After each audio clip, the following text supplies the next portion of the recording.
And I also believe in giving back when you have the opportunity. So it combined all those things. And it was really about getting people to move beyond their comfort zone in two aspects of their lives.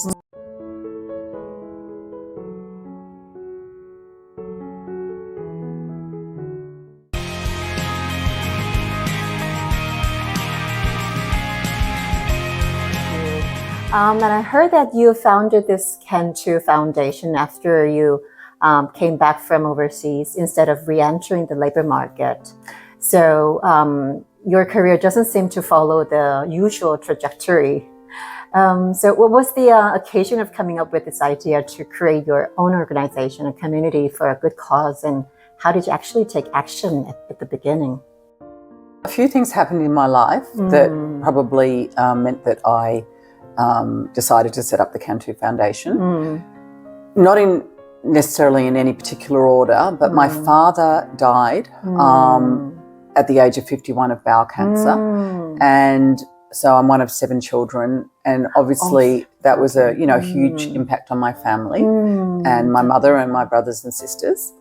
And then we were living in America, and I ran a marathon with a similar sort of organisation to CAN TOO. And I ran it with that organisation because I thought if you're going to run a marathon, you may as well do it for something bigger than yourself. And that's where the idea came from. And I absolutely loved it. And when I came back to Australia, I decided, no, I'm not going to get a job. This is my turn to give back. I knew that I wanted all the money raised to go to a cancer organisation because my own father had died at 51 of cancer. I wanted to sort of play on words. You can too run a marathon, you can too cure cancer. I'm a social worker by training, so never really been motivated by the corporate sector, to be honest. And so we went and lived in Switzerland, and I was working there, and then we moved to the States, and I was involved in setting up the US affiliate of a biotech company called Actelion with my husband Simon. We had an IPO, and that ended up being very successful. And so we were in a sort of financial situation that we were much more successful than we'd ever imagined we would be. And I'm a social worker, so never really motivated by the money aspect. I had other motivations for things. So when we moved back from Australia, I thought, what could I do that could make a difference? And given that my father had died at 51 of cancer, I'm a very strong believer in exercise being really good for your mental and physical health. And I also believe in giving back when you have the opportunity. So it combined all those things. And it was really about getting people to move beyond their comfort zone in two aspects of their lives. One, in having to achieve a physical goal that they never imagined they could achieve, which could be running a marathon, running a half marathon, running 10K, and at the same time raising funds for cancer research, which can also be a challenge for people. And we had 54 people and we raised $105,000. So it was this dual journey of fundraising and the dual journey of a physical activity goal that you never imagined that you could achieve. Alone, right? Alone, yeah. And I can tell you further about how the foundation works if you prefer. Okay. Then what are the activities of CAN TOO Foundation and what's the mechanism behind for participants to raise funds? Great questions. So basically we train people, as I said, to either run a 10K, half marathon or a marathon, or swim in the ocean, in an ocean swim, which could be 1K, 2K, 5K, or even 10Ks. We've done that as well. What a challenge. What an incredible challenge. The community started asking for different challenges. So we went to Everest Base Camp, to Kilimanjaro in Africa, the Larapinta in the Northern Territory of Australia, Machu Picchu in Peru, and more recently... So really expanded. Yes, it expanded from the community's request, really. And then more recently, we've just been to Mongolia, and hence I'm in Seoul, in Korea right now. So we have coaches that facilitate and teach you how to run a marathon or to swim in the ocean. We have mentors and team captains who are volunteers but are there to support you in your journey as you face your fears of fundraising or your fear of competing this incredible challenge. And we start out small. So say you're swimming in the ocean, you might be very scared. A lot of people are terrified. Very much. Even men. I wouldn't do it. Yeah, exactly. And there's a lot of the men are like, corporate businessmen, but and so it's well a great leveler. So they'll come to the pool, they'll come to the beach, and in the beginning they're very nervous, and then we have people out on paddle boards supporting them in the ocean. We have these professional coaches. We bring in physiotherapists, psychologists, nutritionists, cancer survivors, and the researchers. And the researchers we fund. And you were alluding earlier to the fact that it's hard for people to fundraise. Well, when they hear of somebody who's going through the cancer treatment or the researcher that needs funding, it actually makes it a lot easier for them to realise, I'm not fundraising for myself. This is for the general community. This is maybe for me in the future, maybe for someone I love, or maybe for someone I've never even met. So it helps to motivate you to fundraise. Oh, okay. But don't people feel burdensome if they're obliged to raise funds while they do all these kinds of activities? Yeah. What was the reaction from the members? Well, they know that that's what they're signing up for. And I always say to them, thank you. Because you could go and join a running group or a swimming group where you're not asked to fundraise. You're not going to get the professional coaching. They don't pay for any of the coaching. So in lieu of the payment that they would pay for coaching, they fundraise for research. So that is in a multitude of ways. They may just send out an email to their friends and family and say, look, I'm doing this thing that's really daunting for me, and I'm doing it for a great cause. I'm funding young, early career researchers. Would you support me? So that's sort of the easiest way. Then other people will do a dinner party and say, I'm going to cook you a beautiful meal, but I'd like everyone to donate $50. People will do clothing sales, cookie bakes, make all jam. kinds of creative ways. Any creative way. Sell food, sell clothes. They do, lots of different creative ways. Organise pub nights where everyone goes to a pub and you get your first drink and then you pay an entrance fee. Any creative way that you like, that you can think to fundraise. Or you can donate it yourself, which some people do as well because they realise, I want to support something that's really helpful. Interestingly enough, the fundraising nights, in Australia we have some good things where you can do a movie night. So everybody pays to go to the movie and you add a little bit of extra money on. And so that's also an easy way. One of our big hardware stores enables you to do a sausage sizzle on a Saturday, which is a really busy day, and you sell sausages and cakes and all the money goes to the organisation. Wow. Or people, as I said, people will do a whole lot of different fundraising ideas. But what that also creates is community, because a lot of the cantooers support each other and go to their fundraising events, but it also brings in family and friends. So it's a way of promoting CANTOO because they see and hear about the organisation as well. And they think, oh my gosh, if my friend who, is pretty unfit at the moment, terrified of running or an ocean swim can do that, I can too. Wow. And that's the play on words. What a beautiful message. Yeah, I can too run a marathon. All right. I can too face my fear. I can too help cure cancer. So, so it's a nice sort of circle. Yeah. And then we get the beautiful researchers. They'll come and speak and they go, oh my gosh, look at you guys running around the track for me to get funding, and they'll join the program. Wow. So it's really lovely. Yeah, lovely. Yeah.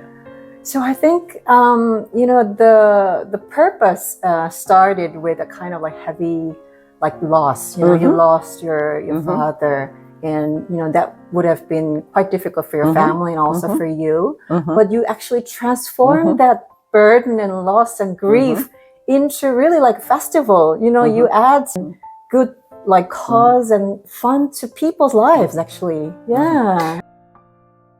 It's totally true. And I always say it's about turning a negative into a positive.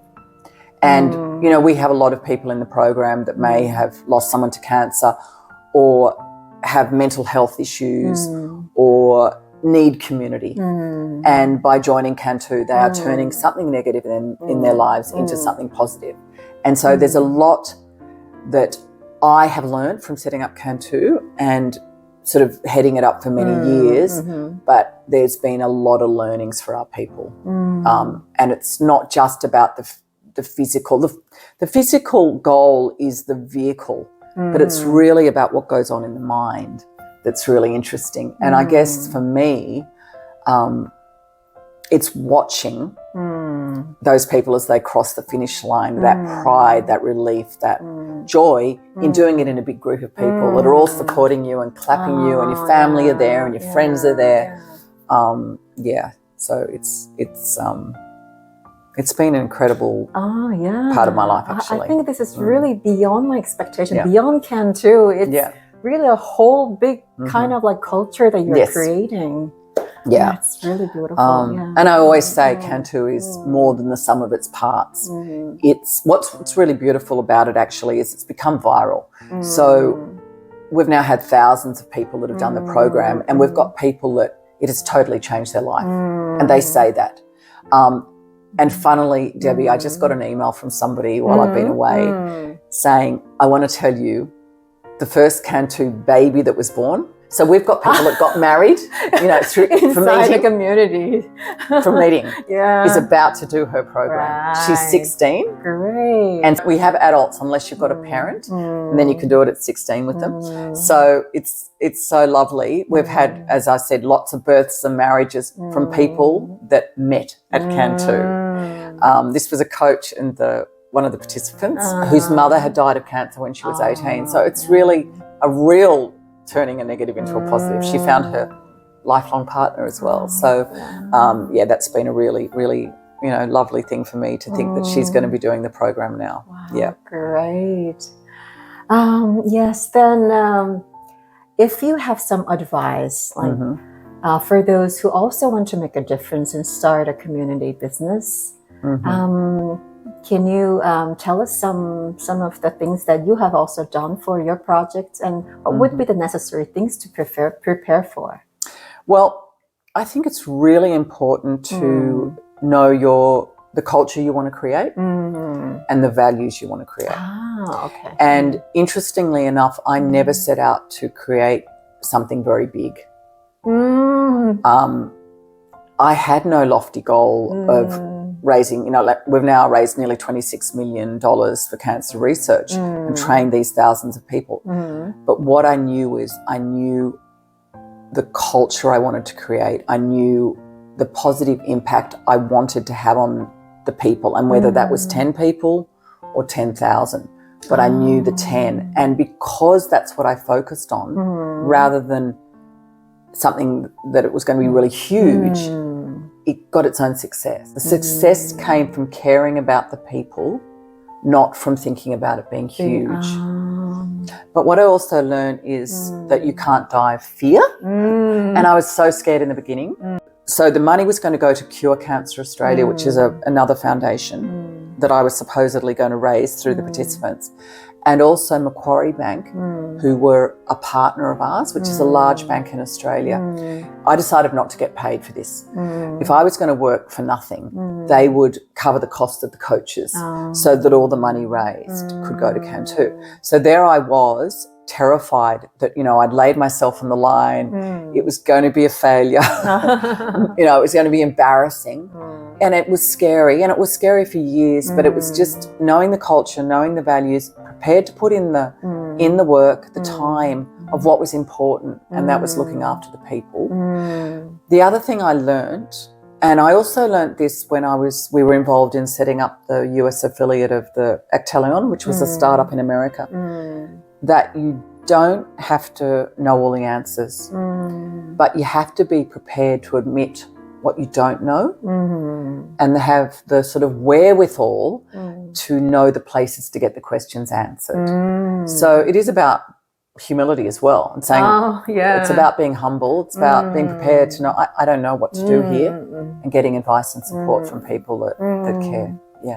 Wow, this is really the answers that I really treasure, I think. Oh, good. Yeah.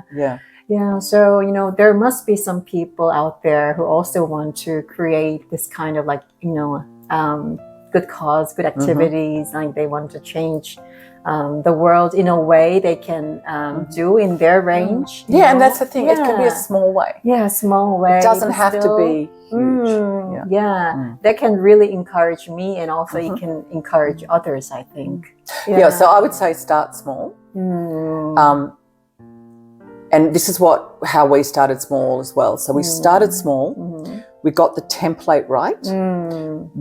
We figured out what was working well and what wasn't, and then we grew organically. And it was only as success continued that we'd put another pod in another place.